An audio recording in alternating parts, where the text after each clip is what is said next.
നമസ്കാരം. ശബ്ദത്തോടൊപ്പം വർണ്ണത്തിന്റെ ആകാശവിസ്മയമൊരുക്കി തൃശൂർ പൂരം വെടിക്കെട്ട് കാണാൻ പൂരപ്രേമികൾ കാത്തിരിക്കുകയാണ്. രൗദ്രഭാവം പൂണ്ട ആകാശവിസ്മയ കാഴ്ചകൾ പൂരപ്രേമികളുടെ മനം നിറയ്ക്കുന്ന ഒന്നുകൂടിയാണ്. കുഴിമിന്നൽ പൊട്ടിച്ചാണ് തിരുവമ്പാടി പാറമേക്കാവ് വിഭാഗങ്ങൾ വെടിക്കെട്ട് ആരംഭിക്കുക. പിന്നീട് ശബ്ദവും നിറവും സമന്വയിപ്പിച്ചുള്ള വിരുന്നായി അത് മാറും. വൈവിധ്യങ്ങളുടെ അപൂർവ കാഴ്ചകൾ ഒരുക്കിയാണ് ഇരുവിഭാഗവും വെടിക്കെട്ടൊരുക്കുക. മാനത്ത് വിരിയുന്ന LED കാഴ്ചകളും കൗതുകമുള്ള ഒന്നു തന്നെയാണ്. ഇതിനിടയിലാണ് പൂരപ്രേമികളെയും നാടിനെയും കണ്ണീരിലാഴ്ത്തി ആ ദുരന്തം സംഭവിച്ചത്. തൃശൂർ പൂരത്തിന് ഇനി ദിവസങ്ങൾ മാത്രമാണ് ബാക്കി നിൽക്കുന്നത്. കേരളത്തിൽ നടക്കിയ ആ വെടിക്കെട്ട് ദുരന്തം ഞെട്ടൽ തന്നെയാണ്. ഞായറാഴ്ച നടക്കുന്ന പൂരത്തിലെ കരിമരുന്ന് വിസ്മയത്തിനുള്ള ഒരുക്കങ്ങൾക്കിടെയാണ് ഈ അപകടമുണ്ടായത്. തിരുവമ്പാടി വിഭാഗത്തിന്റെ വെടിക്കെട്ട് ഒരുക്കുന്ന സ്ഥലത്താണ് ഈ കേന്ദ്രത്തിൽ വലിയ സ്ഫോടനം നടന്നിരിക്കുന്നത്. 40-ലേറെ പേർക്കാണ് പരിക്കേറ്റത്. ഇതിൽ പലരുടെയും നില ഗുരുതരമായി തുടരുകയാണ്. ഇതിനകം നിരവധി മരണങ്ങളും സ്ഥിരീകരിച്ചു കഴിഞ്ഞു. 2.5 ഏക്കറോളം വരുന്ന പാടശേഖരത്തിൽ സ്ഥിതി ചെയ്യുന്ന 5 വെടിക്കെട്ട് പുരകളിലൊന്നാണ് ആദ്യം സ്ഫോടനമുണ്ടായത്. നിമിഷങ്ങൾക്കകം ഇത് മറ്റു പുരകളിലേക്കും പടർന്നുയരുകയായിരുന്നു. സ്ഫോടനത്തിന്റെ ആഘാതത്തിൽ മൃതദേഹങ്ങൾ ചിത്തിച്ചിതറിയ നിലയിലാണ് കണ്ടെത്തിയത്. ഇങ്ങനെ നടുക്കുന്ന ഒരു ശബ്ദം തന്നെയാണ് ഇപ്പോൾ തൃശ്ശൂരിൽ നിന്നും വരുന്നത്. 2006-ൽ പ്രശസ്തമായ തൃശൂർ പൂരം ഉത്സവത്തിനായി പടക്കങ്ങൾ സൂക്ഷിച്ചിരുന്ന സംഭരണശാലയിൽ ഉണ്ടായ മറ്റൊരു സ്ഫോടനത്തിൽ 7 പേർ അന്ന് കൊല്ലപ്പെട്ടിരുന്നു. അതിനുശേഷം ഇപ്പോഴിതാണ് സംഭവിച്ചിരിക്കുന്നത്. ഭീഷണിയായി പൊട്ടാത്ത പടക്കങ്ങൾ ഉണ്ട്. ഇത്തരം ദുരവസ്ഥകളെ എങ്ങനെ തരണം ചെയ്യാമെന്ന് പറഞ്ഞു തരാൻ നമ്മോടൊപ്പം ദുരന്ത നിവാരണ വിദഗ്ധൻ ഡോക്ടർ സുഭാഷ് ചന്ദ്രബോസ് ചേരുന്നുണ്ട്. സർ, നമസ്കാരം. നമസ്കാരം. ഈ തൃശൂർ പൂരത്തിന്റെ വെടിക്കെട്ട് സാമഗ്രികളുടെ ഒരുക്കത്തിനിടെയാണ് ഇപ്പോൾ വെടിക്കെട്ട് പുരയിൽ വൻ സ്ഫോടനം എത്തിയത്. ഇത് ഏറ്റവും ഭീതി പടർത്തുന്നത് ഇപ്പോഴും അവിടെ പൊട്ടാതെ നിൽക്കുന്ന ഒരുപാട് പടക്കങ്ങൾ ഉണ്ട് എന്നതാണ്. എങ്ങനെയാണ് നമ്മളെ ഈ തരണം ചെയ്യുക? ഈ പടക്കശാലകളിൽ സ്ഫോടനങ്ങളും അപകടങ്ങളും തടയുന്നതിന് കർശനമായ സുരക്ഷാ മാനദണ്ഡങ്ങളെല്ലാം ഉണ്ടെങ്കിലും പലപ്പോഴും അതൊന്നും നടപ്പിലാകുന്നില്ല എന്നതാണ് മറ്റൊരു വസ്തുത. 1884 എന്ന് പറഞ്ഞ ഇപ്പൊ എത്ര വർഷം കഴിഞ്ഞു. എക്സ്പ്ലോസീവ് ആക്ട് ഉണ്ട്. അതുപോലെ തന്നെ സ്ഫോടക വസ്തു ചട്ടങ്ങൾ 2008-ൽ രാജ്യത്ത് വന്നിട്ടുണ്ട്. നമ്മുടെ രാജ്യത്തും നമ്മുടെ സംസ്ഥാനത്തും സ്ഫോടക വസ്തുക്കൾ എങ്ങനെ കൈകാര്യം ചെയ്യണമെന്നും അത് എത്ര മീറ്റർ ദൂരത്തിൽ കൈകാര്യം ചെയ്യണമെന്നും ഓരോ സ്ഫോടക വസ്തുശാലകൾ തമ്മിൽ എത്ര ദൂരം വേണമെന്നും അതിനെന്തെല്ലാം സ്പെസിഫിക്കേഷൻ വേണമെന്നും വളരെ കൃത്യമായി രാജ്യത്തും സംസ്ഥാനത്തും നിയമങ്ങളുണ്ട്. റവന്യൂ വകുപ്പിന്റെയും അതുപോലെ തന്നെ നമ്മുടെ എക്സൈസ് വകുപ്പും റവന്യൂ വകുപ്പ്, ഫയർഫോഴ്സ്, അതുപോലെ തന്നെ പിന്നെ പഞ്ചായത്ത്, ഇങ്ങനെ നിരവധി സ്ഥാപനങ്ങളുടെ ലൈസൻസോട് കൂടി മാത്രമേ ഇതൊക്കെ ചെയ്യാൻ കഴിയുള്ളൂ. ലൈസൻസ് എന്ന് പറയുന്നത് കേവലം ഒരു അനുമതി പത്രം മാത്രമാണ്. ലൈസൻസ് ഉണ്ട് എന്ന് വിചാരിച്ച് അതിനെ തുടർന്നുള്ള ഒരുപാട് മറ്റ് അടിസ്ഥാന സൗകര്യങ്ങളും പാലിക്കേണ്ട സുരക്ഷാ മാർഗങ്ങളുമുണ്ട്. ഇത് പലപ്പോഴും ഇല്ല എന്നുള്ളതാണ് ഇതിനകത്ത് സംഭവിക്കുന്ന വലിയൊരു കാര്യം. മറ്റൊരു പ്രധാനപ്പെട്ട കാര്യം, ഈ വർഷത്തെ ചൂട് നിങ്ങൾ നോക്കൂ. പാലക്കാട് 40 ഡിഗ്രിയാണ് ചൂട്. തൃശ്ശൂർ എന്ന് പറയുന്നത് പാലക്കാടിന് അടുത്ത് കിടക്കുന്ന സ്ഥലമാണ്. വളരെ വലിയ 38 ഡിഗ്രി 39 ഡിഗ്രി ചൂടിലേക്കാണ് സംസ്ഥാനം നിൽക്കുന്നത്. അങ്ങനെ സംസ്ഥാനം നിൽക്കുമ്പോൾ നമുക്ക് ഒരു കാരണവശാലും എന്ത് ചെയ്യാൻ പറ്റത്തില്ല, നമുക്കിത് മുന്നോട്ട് കൊണ്ടുപോകാൻ പറ്റത്തില്ല. അപ്പൊ അത്ര മാത്രം വലിയ ചൂട് നിൽക്കുന്ന ഒരു സംസ്ഥാനത്ത് ഈ ചൂട് കാലത്ത് നമ്മൾ നിലവിലെ നിയമങ്ങളെല്ലാം പലതും കറക്റ്റായിട്ട് പാലിക്കാതെ, ദൂരപരിധി ആകട്ടെ, അതുപോലെ തന്നെ ഇതിനകത്തുള്ള അടിസ്ഥാന സൗകര്യങ്ങളാകട്ടെ, ഇതൊന്നും പലപ്പോഴും പാലിക്കാതെ നമ്മൾ ചെയ്തു കൂട്ടുന്ന പ്രവർത്തനങ്ങളുടെ ഫലമാണ് ഈ ദുരന്തങ്ങൾ. എത്ര ദുരന്തം വന്നാലും നാം വീണ്ടും ഇതൊന്നും പഠിക്കാതെയാണ്. ഇവിടെ എത്രമാത്രം സ്ഥലങ്ങളിലാണ്, എത്ര ക്ഷേത്രങ്ങളിലാണ് ഇതുപോലത്തെ ദുരന്തങ്ങൾ വെടിപ്പുരയിൽ ഉണ്ടാകുന്നത്. നമ്മളിത് പുനർവിചിന്തനം നടത്തേണ്ട സമയം കഴിഞ്ഞു. തൃശ്ശൂർ പൂരമായാലും മറ്റ് ക്ഷേത്രങ്ങളുടെ പൂരമായാലും ഇത്തരം വെടിക്കെട്ടുകൾ നടത്തുന്നതിനുള്ള എല്ലാ അടിസ്ഥാന സൗകര്യവും ആവശ്യമായ സുരക്ഷിത മാർഗങ്ങളും അതുപോലെ പാലിക്കേണ്ട നിയമങ്ങളും പാലിക്കാതെ ചെയ്യുന്ന ഇത്തരം സ്ഥാപനങ്ങളായാലും പടക്കശാലകളായാലും വലിയ ദുരന്തങ്ങളാണ് നമ്മുടെ നാട്ടിൽ വിളിച്ചു വരുത്തുന്നത്. സർ സൂചിപ്പിച്ച പോലെ തന്നെ ഇതിപ്പോൾ ഉത്സവങ്ങളിൽ മാത്രമല്ല, ഏതൊരു ആഘോഷം വന്നാലും അതിൽ മത്സരിച്ചാണ് ഈ വെടിക്കോപ്പുകൾ ഉപയോഗിക്കുന്നത്, അല്ലേ? വർണ്ണവിസ്മയങ്ങൾ ആര് കൂടുതൽ കണ്ടെത്തുന്നു അവരാണ് ഏറ്റവും കൂടുതൽ ഭംഗിയായിട്ട് പൊട്ടിക്കുന്നു. അതാണ് ഇപ്പോഴത്തെ ഒരു ട്രെൻഡായി മാറിയിരിക്കുന്നത്. ഇപ്പോൾ യുവജനങ്ങളൊക്കെ ആണെങ്കിൽ പൈസകൾ പിരിച്ചാണ് ഇത്തരത്തിലുള്ള ഒരു വെടിക്കെട്ട് പൂരമൊക്കെ എല്ലാ അമ്പലങ്ങളിലായിക്കോട്ടെ, പള്ളികളിലായിക്കോട്ടെ, മറ്റേത് ഉത്സവങ്ങളായിക്കോട്ടെ, ആഘോഷങ്ങളായിക്കോട്ടെ, ഇവിടെയെല്ലാം കൊണ്ടുവരുന്നത്. കൃത്യമായ ഒരു ലൈസൻസ് ഉണ്ടെന്ന് ഉറപ്പുവരുത്താൻ ശരിക്കും പറഞ്ഞാൽ ഇപ്പോൾ നിയമവിരുദ്ധമായ നിർമ്മാണം ഒഴിവാക്കാൻ വേണ്ടിയാണ് അത്തരത്തിലൊരു കാര്യം കൊണ്ടുവരുന്നത്. പക്ഷേ ഇവിടെ അത് നടപ്പിലാക്കുന്നുണ്ടോ? പ്രത്യേകിച്ച് ഇപ്പോൾ ഇവിടെ സംഭവിച്ചിരിക്കുന്നത് പോലെ വലിയൊരു ഫാൻ ബേസ് തന്നെയാണ് ഏറ്റവും നല്ല വെടിക്കെട്ട് ഒരുക്കുന്ന ആളുകൾക്കുള്ളത്. അത്തരത്തിൽ ഫാൻ ബേസിന്റെ പേരിലൊക്കെ അയാൾക്ക് കൃത്യമായ ചട്ടം പാലിക്കുന്ന ഒരാൾ എന്നൊരു പദവി നൽകുകയാണ് ജനം. ഇതിനിടയ്ക്ക് കഴിഞ്ഞ ഒക്ടോബർ 11 കേന്ദ്ര സർക്കാർ ഒരു നിയമം കൊണ്ടുവന്നു. 200 മീറ്റർ അകലം പാലിക്കണം, 100 മീറ്റർ അകലം ഉണ്ടായി, ഇങ്ങനെ 2-3 കണ്ടീഷൻ കൊണ്ടുവന്നു. നമ്മൾ വലിയ ബഹളമാണ് ഉണ്ടാക്കിയത്. നമ്മൾ കേന്ദ്ര ഗവൺമെന്റ് ആ നിയമം കൊണ്ടുവന്നപ്പോൾ ഇത് ഏതെയോ കേന്ദ്ര ഗവൺമെന്റ് ഇപ്പൊ ഭരിക്കുന്ന BJPയും സംഘപരിവാർ സംഘടനകളുടെ ആളുകളാണ്. അവർ ക്ഷേത്രത്തെ തകർക്കാനൊന്നും നിയമം കൊണ്ടുവരില്ലല്ലോ. അപ്പോൾ അവരുടെ കർശനമായ നിയമം വന്നപ്പോൾ മറ്റൊരു സർക്കാരാണെങ്കിൽ പറയാം, നമുക്കൊരു കമ്മ്യൂണിസ്റ്റ് സർക്കാരോ അല്ലെങ്കിൽ വേറൊരു മുസ്ലിംകൾക്ക് പ്രാതിനിധ്യമുള്ള വലിയ സർക്കാരൊക്കെ ആണെങ്കിൽ പറയാം, സർക്കാരിനെ ഇങ്ങനെ ഒതുക്കാൻ കൊണ്ടുവന്നു പറയാം. ഇത് കേന്ദ്രം സംഘപരിവാരം BJP ഭരിക്കുന്ന കേന്ദ്രം ഒക്ടോബർ 11 ഒരു വലിയ നിയമം കൊണ്ടുവന്നിട്ട് ആ നിയമത്തെ നമ്മൾ വല്ലാതെ ഉപദ്രവിക്കുകയും നമ്മുടെ ഇവിടുത്തെ സംസ്ഥാന മുഖ്യമന്ത്രി വരെ കത്തെഴുതുകയൊക്കെ ചെയ്തു. നമ്മളെ നമ്മൾ നേരത്തെ താങ്കൾ സൂചിപ്പിച്ചതുപോലെ ഇതൊരു ആഘോഷമാണ്. പല ആളുകൾ ഇതിലൊരു ഭക്തിയുമില്ല. ഭക്തി, നമ്മളൊക്കെ വിശ്വാസികളാണ്. ഭക്തി എന്ന് പറയുന്ന ഒരു ക്ഷേത്രത്തിലും വെടിമരുന്നിന്റെ ആഘോഷം നടത്തി പടക്കശാലകൾ ഉണ്ടാക്കി വലിയ കരിമരുന്ന് പ്രയോഗം നടത്തി ദൈവത്തെ പ്രീതിപ്പെടുത്തണമെന്ന് ഒരിടത്തും പറയുന്നില്ല, ഒരു സ്ഥലത്തും പറയുന്നില്ല. ഇത് കുറെ ബിസിനസ്സുകാരുണ്ട്, കുറെ ആളുകൾ ഇതിനകത്ത് ഇടപെട്ടിട്ടുണ്ട്. പിന്നെ അതുപോലെ തന്നെ ഇതൊരു ഹരമാണ്. പിന്നെ ഇതെല്ലാം പാറമേക്കാവുകാര് ഇവരെന്നൊക്കെ പറഞ്ഞു, ഞാൻ ആരെയും കുറ്റപ്പെടുത്തുകയല്ല, പല തരത്തിലുള്ള ആളുകളുടെ ഒരു അറുമാദിക്കൽ ഉത്സവമാണ്. അത് നമുക്ക് അനുവദിച്ചു കൊടുക്കാൻ പറ്റത്തില്ല. കാരണം അത് ചെയ്യണമെങ്കിൽ അങ്ങനെ ഇപ്പൊ തൃശ്ശൂർ പൂരം തള്ളി എന്ന് ഞാൻ പറയുന്ന ആളല്ല, അതൊക്കെ വേണമെന്ന് പറയുന്ന ആളാണ്. മനുഷ്യൻ ആഘോഷങ്ങളാണ് മനുഷ്യനെ നന്മയിലേക്ക് നയിക്കുന്നത്, സാമൂഹ്യ ജീവിതത്തിലേക്ക് നയിക്കുന്നത് ആഘോഷങ്ങൾ കൂടിയാണ്. അതിനകത്തൊരു തർക്കമില്ല. ഉത്സവങ്ങളൊക്കെ ആവശ്യമാണ്. പക്ഷേ മനുഷ്യ ജീവൻ വളരെ പ്രധാനമാണ്. നോക്കൂ, ഇവിടെ ഇപ്പൊ ഈ ആംബുലൻസുകൾ അങ്ങോട്ടും ഇങ്ങോട്ടും നമ്മളിപ്പോ സംസാരിക്കുമ്പോൾ തന്നെ എന്തുമാത്രം ആംബുലൻസ് ആണ് അങ്ങോട്ടും കൊണ്ട് പോകുന്നത്. ഈ ജീവനുകൾക്ക് ആരാണ് ഉത്തരം പറയുന്നത്? നമുക്ക് വർത്തമാനം പറയാൻ എളുപ്പമാണ്, പക്ഷെ കാര്യങ്ങളോട് അടുക്കുമ്പോൾ ജീവനുകൾ ഇല്ലാതാകുമ്പോൾ നമുക്ക് വലിയ പ്രതിസന്ധിയാണ് വന്നുകൊണ്ടിരിക്കുന്നത്. പക്ഷെ പാഠങ്ങൾ ആരും പഠിക്കുന്നില്ല എന്നതാണ് മറ്റൊരു വസ്തുത, അല്ലേ? എത്രത്തോളം അപകടം ഉണ്ടായാലും ഇതിനകത്ത് കുറച്ച് പൊളിറ്റിക്സ് ഉണ്ട്, കുറച്ച് മതം കയറും, കുറച്ച് പൈസക്കാർ കയറും, ബിസിനസ്സുകാർ കയറും, എല്ലാവരും കയറും ഇതിനകത്ത്. തീർച്ചയായും ഇപ്പൊ സാർ സൂചിപ്പിച്ച പോലെ തന്നെ ഇതിനൊക്കെ ഒരു പടക്കശാലകൾക്കുള്ള ഒരു സ്ഥല പരിമിതി അത് പ്രധാനപ്പെട്ട ഒന്ന് തന്നെയാണ്. ജനവാസ മേഖലയിൽ നിന്ന് അകലെയായിരിക്കണം, ഇങ്ങനെ തുടങ്ങി കുറേയധികം ഘടകങ്ങളുണ്ടല്ലോ. ആ ഒരു സ്ഥല പരിമിതിയും അതിന്റെ കാര്യങ്ങളും ഒന്ന് പറയാം. പിന്നെ മറ്റൊരു കാര്യം എന്ന് വെച്ചാൽ ഇപ്പോൾ ഈ ഒരു അപകടം നടന്നിരിക്കുന്ന സ്ഥലം തുറസായ ഒരു വയലാണ്. അവിടെയെല്ലാം ഇപ്പോൾ കൊയ്ത്ത് കഴിഞ്ഞ് ഉണങ്ങിയ പുൽപ്പാടങ്ങളാണ് മൊത്തമായിട്ട് കാണാൻ സാധിക്കുന്നത്. നേരത്തെ സൂചിപ്പിച്ച പോലെ തന്നെ അത്രത്തോളം ചൂടുള്ളതുകൊണ്ട് ചെറിയൊരു സ്പാർക്ക് മതിയല്ലോ ഇതെല്ലാം കത്തിച്ചാമ്പലാൻ, ഒരു നിമിഷം മതിയല്ലേ? ശക്തമായ കാറ്റില്ലേ, അതിശക്തമായ ചൂട് കാറ്റല്ലേ, അതിശക്തമായ ചൂട് കാറ്റാണ്. മനുഷ്യർ പുറത്തിറങ്ങരുതെന്ന് 11 മണിക്കും 3 മണിക്കും ഇടയ്ക്ക് മനുഷ്യർ പുറത്തിറങ്ങരുതെന്ന് ദുരന്ത നിവാരണ അതോറിറ്റിക്കാരും കളക്ടറും സംസ്ഥാന ദുരന്ത നിവാരണ അതോറിറ്റിയും അനൗൺസ് ചെയ്യുന്നത് ആർക്ക് വേണ്ടിയിട്ടാണ്? അവരിത് പറയുമ്പോൾ ഇങ്ങനെ ദുരന്ത നിവാരണ അതോറിറ്റിക്കാരും ജില്ലാ കളക്ടറേറ്റും ഒക്കെ 11 മണിക്കും 3 മണിക്കും ഇടയ്ക്ക് ആളുകൾ ഇതുപോലത്തെ കാര്യങ്ങൾ ചെയ്യരുതെന്ന് പറയുമ്പോൾ പടക്ക നിർമ്മാണശാലയ്ക്ക് ഇത് ബാധകമല്ലേ? അപ്പൊ അവരിത് എപ്പോഴാണ് ചെയ്യുന്നത്? നല്ല അതിശക്തമായ ചൂടുണ്ട്, അതിനേക്കാൾ ശക്തമായ കാറ്റുണ്ട്. വയൽ എന്ന് പറയുന്നത് വലിയ ഓപ്പൺ സ്പേസ് ആണ്. അപ്പൊ തീർച്ചയായിട്ടും തടസ്സങ്ങളൊന്നും ഇല്ലാതെ കിടക്കുന്ന സ്ഥലമാണ്. അപ്പൊ കാടിൽ അവിടെ തീ പിടിച്ചാൽ തീ പടരാനൊക്കെ വളരെ വലിയ സാധ്യതയുള്ള സ്ഥലമാണ്. അപ്പൊ അതുകൊണ്ട് ഒരെണ്ണത്തിലല്ല, ഇത് പലതിലും തീ പിടിക്കുകയാണ്. അപ്പൊ ഇതൊക്കെ ഞാൻ നേരത്തെ സൂചിപ്പിച്ചതുപോലെ നമ്മുടെ ഒരു ഹരം, അല്ലെ നമ്മുടെ ഒരു ദിവസത്തെ ആവേശം, ഒരു ദിവസത്തെ ആഘോഷം, അതിനുവേണ്ടി എല്ലാ നിയമങ്ങളെയും ലംഘിച്ചുകൊണ്ട് ഇതാരെങ്കിലും പറയുകയാണെങ്കിൽ അവരെയും ഉപദ്രവിച്ചുകൊണ്ട്, പരിസ്ഥിതിവാദികൾ പറയുകയാണെങ്കിൽ അവരെ പരിസ്ഥിതിവാദം എന്ന് പറയും, ഇനി വേറെ ആരെങ്കിലും പറയുകയാണെങ്കിൽ അവരെ മറ്റ് തരത്തിലൊക്കെ ചിത്രീകരിച്ചുകൊണ്ട് പോകുന്ന രീതിയുണ്ട്.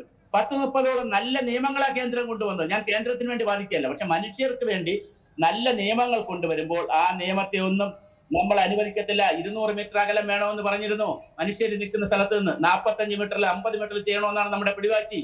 അപ്പൊ നമ്മൾ ആവശ്യമില്ലാത്ത ചില കാര്യങ്ങളിൽ നമുക്ക് പിടിവാശിയുണ്ട്. ആ പിടിവാശിക്ക് വലിയ വിലയാണ് നമ്മൾ കൊടുത്തുകൊണ്ടിരിക്കുന്നത്. തീർച്ചയായും ഇങ്ങനെ ഒരു അപകടം സംഭവിച്ചാൽ സുരക്ഷാ ഉപകരണങ്ങളുടെ കാര്യം അത് പ്രധാനപ്പെട്ട ഒന്നാണ്. അഗ്നിശമന ഉപകരണങ്ങൾ അല്ലെങ്കിൽ ബക്കറ്റുകൾ, വെള്ളം എന്നിവയെല്ലാം ആവശ്യത്തിന് കരുതുക എന്നത് പറയുന്നുണ്ട്. പക്ഷേ ഇതിന്റെ ചുറ്റുവട്ടത്ത് അങ്ങനെ ഒരു സൗകര്യം ഉണ്ടായിരുന്നോ എന്ന് മാത്രമല്ല, ഒരു ഫയർഫോഴ്സിന് എത്താൻ പോലും സൗകര്യം ഈ പടക്ക നിർമ്മാണശാലയ്ക്ക് അടുത്തുണ്ടായിരുന്നില്ല. അത് വലിയൊരു വീഴ്ച തന്നെയല്ലേ സംഭവിച്ചിരിക്കുന്നത്? കാരണം ഇങ്ങനെയൊരു സ്ഥലം തെരഞ്ഞെടുക്കുമ്പോൾ അത്രത്തോളം പരിജ്ഞാനിയായ ഒരു ലൈസൻസ് ഉള്ള ഒരു വ്യക്തിയാണ് ഈ ഒരു സ്ഥലം തെരഞ്ഞെടുക്കുന്നതെങ്കിൽ കൃത്യമായ ചട്ടവട്ടമായ എല്ലാ കാര്യങ്ങൾ നോക്കുകയാണെങ്കിൽ തീർച്ചയായും ഈ സ്ഥലപരിമിതി നോക്കില്ലേ? സ്ഥലപരിമിതിയുടെ പ്രശ്നമുണ്ട്, സ്ഥലങ്ങൾ എവിടെയാണ് തിരഞ്ഞെടുക്കുന്നു എന്നുള്ള പ്രശ്നമുണ്ട്, ചുറ്റുമുള്ള സ്ഥലങ്ങളുടെ പ്രശ്നമുണ്ട്. ഒരു അപകടമുണ്ടായാൽ അവിടത്തേക്ക് ഫയർഫോഴ്സും ആംബുലൻസും ഒക്കെ എത്താനുള്ള സൗകര്യങ്ങളുണ്ട്. അതുപോലെ തന്നെ സ്ഥലം പ്രധാനമാണ്, ഓപ്പൺ സ്പേസ് പ്രധാനമാണ്, സബർബ് ഏരിയ പ്രധാനം. ഒരുപാട് ഘടകങ്ങൾ വെച്ചിട്ട് വേണം ഈ സ്ഫോടക വസ്തുക്കൾ നിർമ്മിക്കുന്ന സ്ഥലത്തിന് ലൈസൻസ് കൊടുക്കുന്നത്. പക്ഷെ ഇതൊന്നും പാലിക്കില്ല. ഒരു ലൈസൻസ് എടുക്കുക എന്നുള്ള പൂരം വന്നു, അതിന്റെ പേരിൽ ലൈസൻസ് എടുക്കും. സ്വാധീനമുള്ള എല്ലാവർക്ക് ലൈസൻസ് കിട്ടും. ഈ ലൈസൻസ് കിട്ടുന്നവരെല്ലാം അങ്ങ് ചെയ്യുകയാണ്. പരിജ്ഞാനമുള്ളവർ കാണത്തില്ല, വർഷങ്ങളായി ചെയ്ത് അനുഭവ സമ്പത്തുള്ളവർ കാണത്തില്ല, ഇതിനാവശ്യമായ ബേസിക് ആയിട്ടുള്ള പ്രോട്ടോകോൾ എന്താണെന്ന് പാലിക്കത്തില്ല, ഇതിന് ഫിറ്റ്നസ് ഈ ഓരോ പടക്കശാലയും തുടങ്ങുന്നതിന് മുമ്പ് ആരെങ്കിലും പോയി അല്ലെങ്കിൽ ഏതെങ്കിലും സ്ഥാപനത്തിലുള്ള ഉദ്യോഗസ്ഥർ പോയി ഒരു ഫിറ്റ്നസ് സർട്ടിഫിക്കറ്റ് കൊടുത്തിട്ടുണ്ടോ? വളരെ ഗൗരവമായി ചർച്ച ചെയ്യേണ്ട വിഷയമാണ്. നമ്മുടെ വിവരാവകാശം വഴിയൊക്കെ എടുക്കേണ്ട ഒരു വിഷയമാണ്. ഇതിനാരാ ഫിറ്റ്നസ്? ഞാൻ രണ്ട് രീതിയാണ് പറയുന്നത്. ഒന്ന്, ലൈസൻസ് കൊടുത്തു, സമ്മതിച്ചു, ലൈസൻസ് ഉള്ള ഒരു സംഘടനയാണ് ചെയ്യുന്നത്. പക്ഷേ അവർ എന്തെങ്കിലും മാനിപ്പുലേഷനോ ഡൈലൂഷനോ ഈ ഇൻഫ്രാസ്ട്രക്ചറിൽ എന്തെങ്കിലും കുഴപ്പമോ കാണിക്കുന്നുണ്ടെങ്കിൽ അവർക്ക് വളരെ കൃത്യമായി അവർക്ക് എന്ത് കൊടുക്കണം? അവരെ ഫിറ്റ്നസ്, അതായത് ഇത് തുടങ്ങുന്നതിന് തൊട്ടുമ്പ് ഒരു ഫിറ്റ്നസ് ഏർപ്പെടുത്താനുള്ള സാധ്യത, ഒരു ഫിറ്റ്നസ് ഇൻസ്പെക്ഷൻ നടത്താനുള്ള പരിപാടി ചെയ്യാൻ നമ്മൾ ഇനി എന്നാണ് പഠിക്കുക? എത്ര പ്രോഗ്രാം വന്നു, എത്ര പ്രശ്നങ്ങൾ വന്നു, എത്ര ആളുകൾ മരിച്ചു. ഈ പടക്കശാല പടക്കം നിർമ്മിച്ച് തുടങ്ങുന്നതിന് തൊട്ടു മുമ്പ് അവിടെ പോയി എല്ലാ കണ്ടീഷനും കറക്റ്റ് ആണോ നോക്കി ഒരു ലൈസൻസ്, ഒരു പെർമിഷൻ, രണ്ടാമതൊരു പെർമിഷൻ, ലൈസൻസിന് പുറമെ ഒരു പെർമിഷൻ കൊടുക്കുന്ന, ഓക്കെ യു ക്യാൻ സ്റ്റാർട്ട് എന്നുള്ള ഒരു പെർമിഷൻ കൊടുക്കുന്ന പുതിയ രീതി വരേണ്ട സമയം അതിക്രമിച്ച് കഴിഞ്ഞിരിക്കുകയാണ്. സർ, തീർച്ചയായും ഇതുപോലെ തന്നെയുള്ള മറ്റൊരു കാര്യം ഈ ജീവനക്കാർക്കുള്ള ഒരു പരിശീലനം അല്ലേ? അടിയന്തര സാഹചര്യങ്ങളെ നേരിടാൻ എങ്ങനെയാണ് കൃത്യമായ ഒരു പരിശീലനം നൽകുക എന്നത് പ്രധാനപ്പെട്ട കാര്യമാണ്. പലപ്പോഴും ഈ ഒരു കൂട്ടത്തിലുള്ള ജോലിക്കാർ പുറത്തുനിന്ന് വരുന്ന ആളുകളുണ്ട്, അതിഥി തൊഴിലാളികൾ ഒരുപാട് പേരുണ്ട്. അങ്ങനെ ഇവർക്കൊക്കെ കൃത്യമായ ഒരു പരിശീലനം ലഭിച്ചിട്ട് വന്നതാണോ, അല്ലെങ്കിൽ താൽക്കാലികമായിട്ട് ജോലിക്ക് പ്രവേശിക്കുന്ന ആളുകളൊക്കെ ഇക്കൂട്ടത്തിലുണ്ട്. സ്വാഭാവികമായും ഇത്തരത്തിലൊരു വെടി ഒച്ചകൾ അല്ലെങ്കിൽ പുക, തീ പടർന്ന് കാണുമ്പോൾ തന്നെ മരണവെപ്രാളത്തിൽ ഓടുകയല്ലാതെ മറ്റൊന്നും ഇവർ ചിന്തിക്കുന്നില്ല, ചെയ്യുന്നില്ല. അപ്പോൾ ഇത്തരത്തിലുള്ള സാഹചര്യങ്ങൾ എങ്ങനെയാണ് തരണം ചെയ്യുന്നത്? ഇത് വേറൊരു പ്രശ്നം എന്തറിയാവും. ഇപ്പൊ നമ്മൾ പഴയ തമാശയ്ക്ക് പറയും പൂഴിക്കുന്ന ആശാനുണ്ട്, പൂഴിക്കുന്ന ആശാന്റെ മക്കളും ഉണ്ടെന്ന് പറയും. ഇതൊക്കെ പരമ്പരാഗതമായി കുറെ ആളുകൾ ഇങ്ങനെ പഠിച്ചു വരുന്നതല്ലാതെ ഇതിന് കൃത്യമായ ഒരു ലൈസൻസ്, കൃത്യമായ ഒരു പ്രോട്ടോകോള്, കൃത്യമായ ട്രെയിനിങ്, കൃത്യമായ മറ്റ് ഡ്രസ്സ് സംവിധാനം പോലും പ്രധാനമാണെന്നേ. ഇത് ചെയ്യുന്ന ആളുകൾ ഇട്ടുകൊണ്ട് നിൽക്കുന്ന ഡ്രസ്സ് പോലും വളരെ പ്രധാനമാണ്. അങ്ങനെ ഒരു പ്രോട്ടോകോൾ, അതായത് വളരെ പ്രൊഫഷണൽ ആയിട്ടുള്ള ടെക്നിക്കൽ ആയിട്ടുള്ള പ്രോട്ടോകോൾ നമ്മുടെ രാജ്യത്തില്ല, നമ്മുടെ സംസ്ഥാനത്തില്ല. ഇത് ലൈസൻസ് കൊടുക്കുന്നത് കൊണ്ട് കുറച്ച് കർശനമായിരിക്കും. പക്ഷെ അത് എടുത്തു കഴിഞ്ഞാൽ ഞാൻ ഈ പറയുന്ന മറ്റ് പ്രോട്ടോകോൾ, ഇപ്പൊ പരിശീലനത്തിന്റെ കാര്യം പറഞ്ഞു, വളരെ സയന്റിഫിക് ആയിട്ടുള്ള പരിശീലനം കൊടുക്കാൻ നമുക്ക് കഴിയണം. അതിന് ഇൻസ്റ്റിറ്റ്യൂട്ട് വരെ തുടങ്ങേണ്ടതാണ്, അതിന് സംവിധാനം തുടങ്ങേണ്ടതാണ്. ഇത് അങ്ങനെ ഒന്നുമില്ല. ഇത് ചുമ്മാ കുറച്ച് പേര് പ്രാക്ടീസ് വെച്ചങ്ങ് ചെയ്യുന്നു. കഴിഞ്ഞ വർഷങ്ങളാണ് 7 പേര് മരിച്ചത്, അതിനു മുമ്പേ മരിച്ചു. എത്രയോ അമ്പലങ്ങളിൽ ഇത് സംഭവിക്കുന്നു. ഇതിങ്ങനെ തുടർച്ചയായിട്ട് എല്ലാ വർഷവും സംഭവിക്കുന്നു. നമ്മളിത് ചർച്ച ചെയ്യുന്നു, 2 ദിവസം കഴിയുമ്പോൾ ആളുകൾ മറക്കുന്നു. പിന്നെ അവിടെ സംഭവം നടക്കുമ്പോൾ കളക്ടർ വരുന്നു, മുഖ്യമന്ത്രി വരുന്നു, മന്ത്രി, ഇപ്പൊ തൃശ്ശൂരാണെങ്കിൽ മന്ത്രി വരും, രാജൻ വരും, ബന്ധപ്പെട്ട ആളുകളൊക്കെ അവിടെ വരും, വേണ്ട ബഹളമായിരിക്കും. ഇത് കഴിഞ്ഞ് നമ്മൾ എവിടെയാണ്? ഇത് കഴിഞ്ഞ് നമ്മൾ എങ്ങോട്ടാണ് സഞ്ചരിക്കുന്നത്? നമ്മളൊരു സമൂഹം എന്നുള്ള നിലയിൽ ഏതെങ്കിലും ദുരന്തത്തെ പ്രതിരോധിക്കുവാനും ദുരന്തങ്ങൾ വരാതിരിക്കാനുള്ള തയ്യാറെടുപ്പ് നടത്തുന്നതിലും, അത് ഇതല്ല ഏത് ദുരന്തം ആയിക്കോട്ടെ, നമ്മൾ എത്ര കണ്ട് സജ്ജമാണ്? ഇത് നമ്മൾ ചർച്ച ചെയ്യണ്ടേ? എത്ര ജീവനുകളാണ് നമ്മൾ ബലി കൊടുക്കുന്നത്? എന്നിട്ട് നമ്മൾ ഇരുന്ന് ന്യായം പറയും, നമ്മൾ നമ്പർ 1 ആണ്, നമ്മൾ മിടുക്കരാണ്, ഞങ്ങളെ കണ്ടു പഠിക്കൂ എന്ന് പറയും. ഒന്നും പഠിക്കാനില്ല. നമ്മൾ ഇതൊക്കെ ക്രിമിനൽ കുറ്റമാണ് ചെയ്യുന്നത്. ദുരന്ത നിവാരണ അതോറിറ്റിയുടെ ചെയർമാൻ എന്നുള്ള നിലയിൽ ജില്ലാ കളക്ടറുണ്ട്, സംസ്ഥാന ദുരന്ത നിവാരണ അതോറിറ്റി ഉണ്ട്, വലിയ സംവിധാനങ്ങളുണ്ട് നമ്മുടെ രാജ്യത്ത്. പക്ഷെ ഇത് സിസ്റ്റം ഫെയിലിയർ ആണെന്നേ. ഇത് ആരെയും കുറ്റമല്ല. UDF-ന്റെ കാലത്ത് ഇതൊക്കെ നടന്നിട്ടുണ്ട്, LDF-ന്റെ കാലത്ത് നടക്കുന്നു. നമ്മുടെ സിസ്റ്റമാണ് പ്രധാനം. അല്ലാതെ UDF ഭരിക്കുന്നതുകൊണ്ട് അല്ലെങ്കിൽ LDF ഭരിക്കുന്നതുകൊണ്ട് ഇത് വന്നു, അങ്ങനല്ല. നമ്മുടെ സിസ്റ്റം എന്ന് പറയുന്നത് വളരെ ഫെയിലിയർ ആണ്, ഡൈനാമിക് അല്ല. ഇതാരും ഫീൽഡിൽ പോയി നോക്കുന്നില്ല. ലൈസൻസ് കൊടുക്കുന്ന ഉദ്യോഗസ്ഥൻ ഫീൽഡിൽ പോയി നോക്കി കാര്യങ്ങൾ ഉറപ്പ് വരുത്തിയിട്ടല്ല ലൈസൻസ് കൊടുക്കുന്നത്. അതിനകത്ത് വലിയ അഴിമതിയുണ്ട്. ഒരു സംശയം ഇപ്പൊ സാർ സൂചിപ്പിച്ചുകൊണ്ട് മാത്രം ഞാൻ ഇടപെട്ട് ചോദിക്കുകയാണ്. കാരണം ഇത്തരത്തിൽ ലൈസൻസ് കൊടുക്കുമ്പോൾ കൃത്യമായി അവിടെ പോയി മാർഗനിർദ്ദേശങ്ങൾ പരിപാലിച്ച് ആ സ്ഥലങ്ങൾ പോയി സന്ദർശിക്കണമെന്നുണ്ടല്ലോ. പക്ഷേ ഇത്തരത്തിലൊരു സന്ദർശനം ആ ലൈസൻസ് കൊടുത്തതിന് ശേഷം ഈ ഉദ്യോഗാർത്ഥികൾ ചെയ്യണ്ടേ? കൊടുക്കുന്ന മുമ്പേ ചെയ്യണം, കൊടുത്തതിന് ശേഷം ചെയ്യണം. ഇത് തുടങ്ങുന്ന മുമ്പേ ചെയ്യണമെന്നേ. ഇത് പിന്നെ മാത്രമല്ല, ഇത് ഉള്ള സ്ഥലത്തിന് അടുത്ത് ആളുകൾ താമസമുണ്ട്. ഇത് ഈ വയലെന്നൊക്കെ പറയുന്നതിന്റെ അടുത്തൊക്കെ ഒരുപാട് ആളുകൾ അവരെ അവെയറാക്കണം. ഇങ്ങനത്തെ വിഷയം വന്നാൽ നിങ്ങൾ എങ്ങനെ, ഇപ്പൊ ഞാൻ അന്തരീക്ഷത്തിലേക്ക് ധാരാളമായി ഈ പുക വന്നല്ലോ. ഈ പുക ശ്വസിക്കുന്ന ഗർഭിണികൾ, കോശ രോഗമുള്ളവർ, വയസ്സായവർ, BP, ഷുഗർ രോഗമുള്ളവർ, ഇവർ ശ്വസിക്കുന്ന ഈ പുക ആരാണ് ഇതിന് ഉത്തരം പറയുക? ഈ മരിച്ചവരവിടെ നിൽക്കട്ടെ, ബാക്കിയുള്ള ജീവിച്ചിരിക്കുന്ന എത്ര ആളുകൾക്കാണ് ഇതിന്റെ ദുരന്തം? അതെ, അവര് പോലും ആ സൗണ്ട്, ഭൂമി കുലുക്കോ എന്തോ വന്നു എന്ന് ശബ്ദം കേട്ടാണ് അവർ പുറത്തേക്ക് വന്നത്. അപ്പോഴാണ് ഇങ്ങനെ മനുഷ്യന്റെ ശരീരഭാഗങ്ങൾ ചിന്നിച്ചിതറിയതും വലിയ കല്ലുകളൊക്കെ ഇവരുടെ വീടുകളിലൊക്കെ വന്ന് തട്ടി നിൽക്കുന്നത് കാണുന്നത്. അപ്പോൾ എത്രത്തോളം വലിയ, ഞാൻ പറഞ്ഞത് താങ്കൾ പറഞ്ഞ പോലെ ഇത് ഇങ്ങനെ വെടിമരുന്ന് ശാല അവിടെ വരികയാണെങ്കിൽ അതിലൊരു ശബ്ദം കേട്ടാൽ എന്ത് ചെയ്യണമെന്ന് പോലുള്ള പരിശീലനം കൊടുക്കണമെന്ന് ജനങ്ങൾക്ക്. അതെ, അവര് ചാടി ഭൂകമ്പമാണോ എന്ന് പറഞ്ഞ് ചാടി ഇറങ്ങി വന്ന് ഉള്ള പുക അടിച്ച് മണ്ടേ കയറ്റുകയല്ല വേണ്ടത്. അപ്പൊ ഇവിടെ പടക്കശാലയാണ് അടുത്തുള്ളത്, അത് പൊട്ടിയതാണ് എന്ന് അവർക്ക് കിട്ടുന്ന രീതിയിലുള്ള ഒരു ഇൻഫർമേഷൻ അവർക്ക് കിട്ടത്തക്ക രീതിയിലുള്ള സംവിധാനം നമ്മുടെ രാജ്യത്ത് ആവശ്യമുണ്ട്, നമ്മുടെ സംസ്ഥാനത്ത് ആവശ്യമുണ്ട്. പക്ഷെ അതില്ല. അപ്പൊ ആളുകൾ ചാടി ഇറങ്ങുമ്പോൾ എന്താ സംഭവിക്കുക? ഈ അഴുക്ക പുക എല്ലാം കൂടി അടിച്ച് മണ്ടേ കയറ്റും. അവന് ശ്വാസകോശ സംബന്ധ രോഗങ്ങൾ വരും. അവന് പിന്നെ എന്തെങ്കിലും അസുഖമുള്ളവരാണെങ്കിൽ അവർ വലിയ കുഴപ്പത്തിലേക്ക് പോകും. അപ്പൊ ഇത് ഞാൻ പറഞ്ഞില്ല, വളരെ പ്രാകൃതരാണ് നമ്മൾ, വളരെ പ്രാകൃതരാണ്.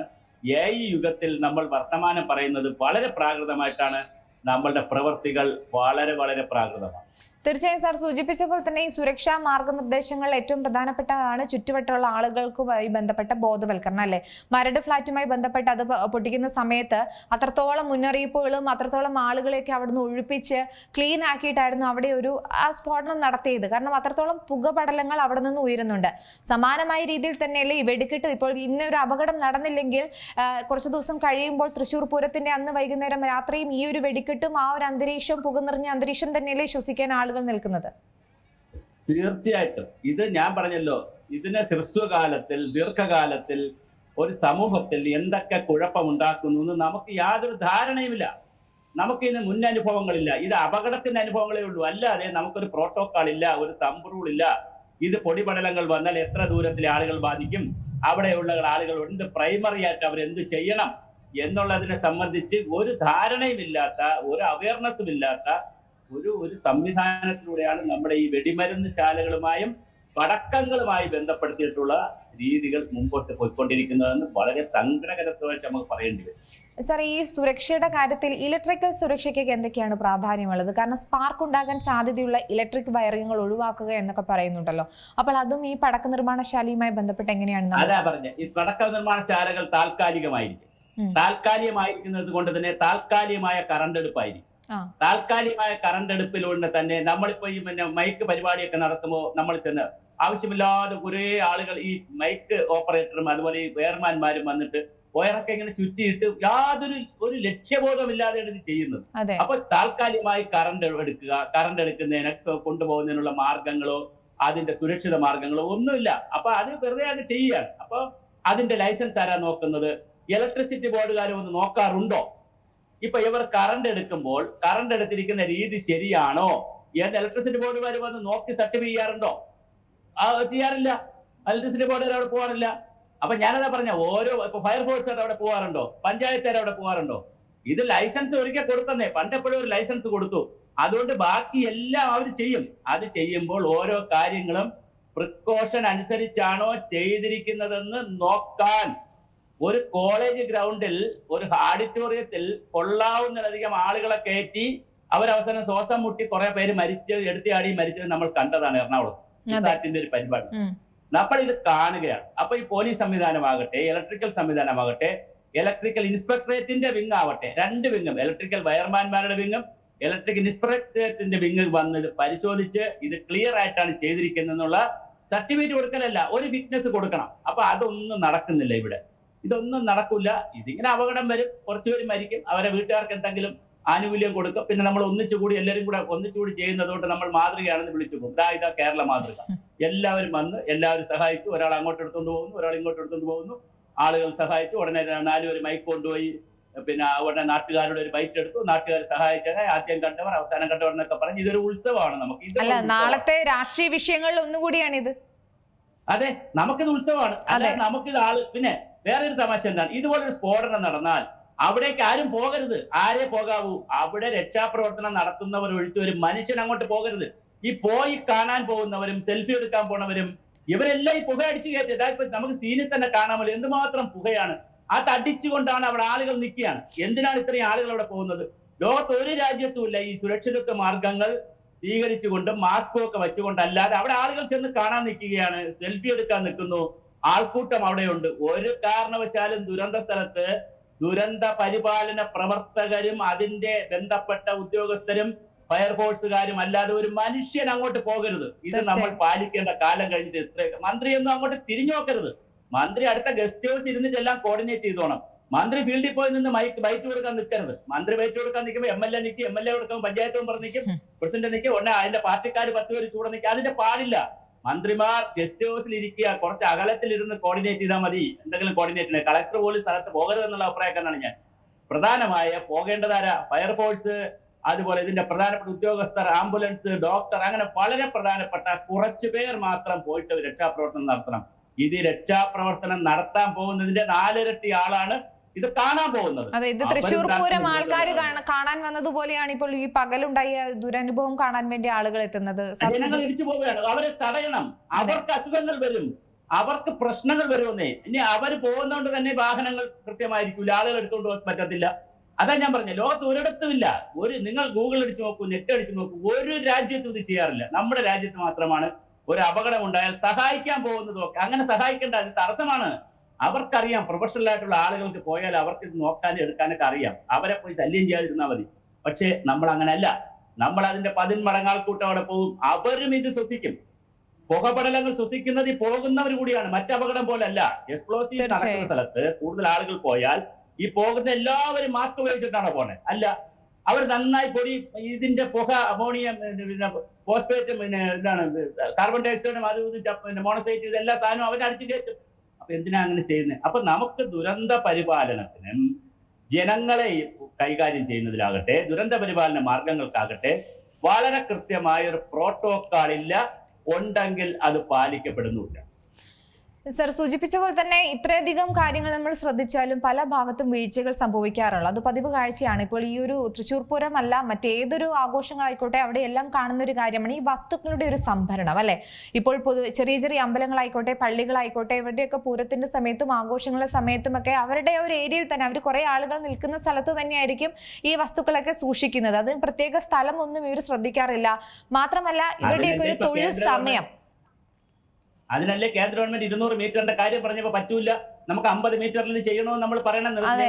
പലപ്പോഴും പലരുടെ വീടിന്റെ മുകളിൽ ടെറസിൽ നിന്നൊക്കെയാണ് ഇത് പൊട്ടിക്കുന്നതൊക്കെ കാണുന്നത്.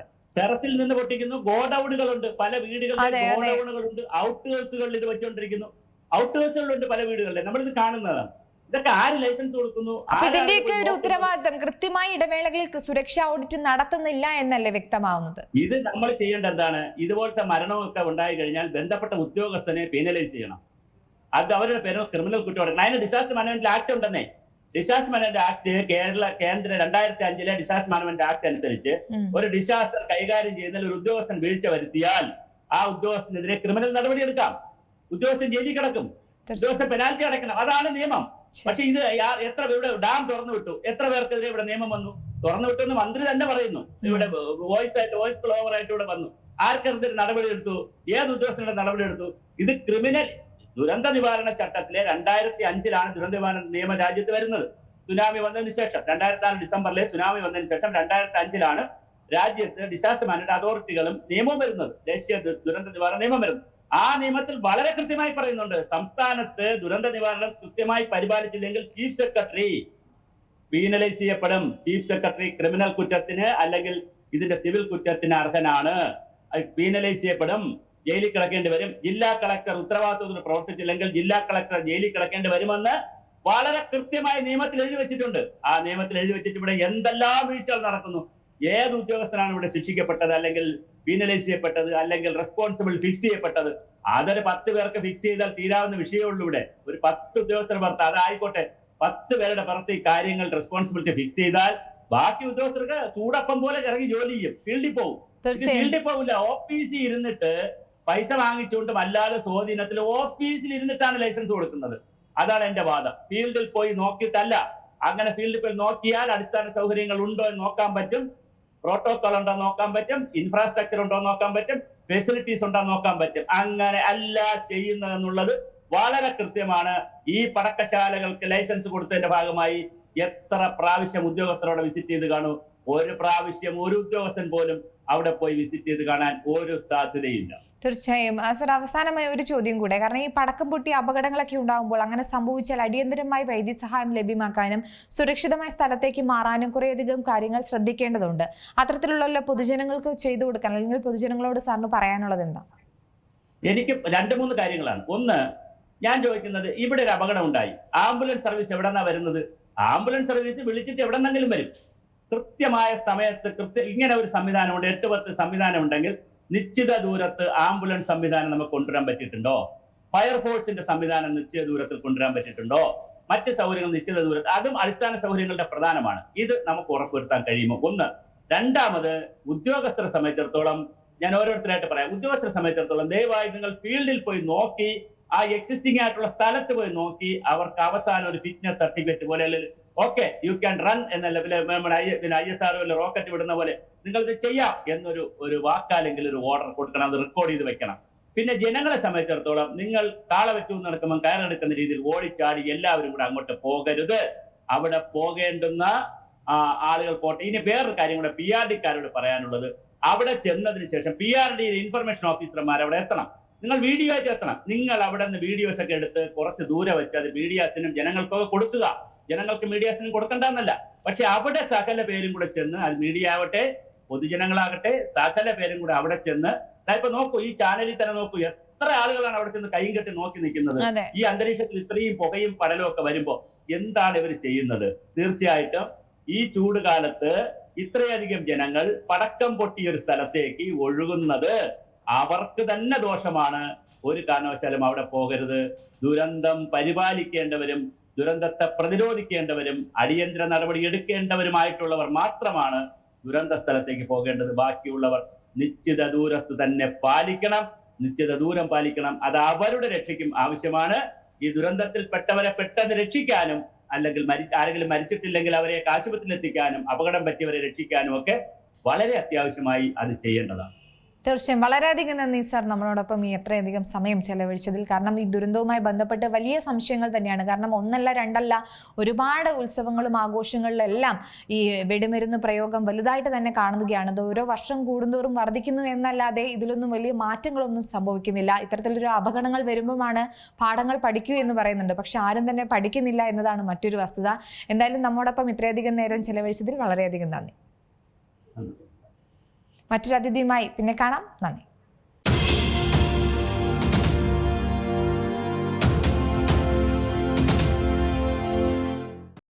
ഏറ്റവും പുതിയ വാർത്തകളും വിശേഷങ്ങളും വിരൽ തുമ്പിലറിയാൻ സീ മലയാളം ന്യൂസ് എല്ലാ ഡിജിറ്റൽ പ്ലാറ്റ്ഫോമുകളിലും ലഭ്യം.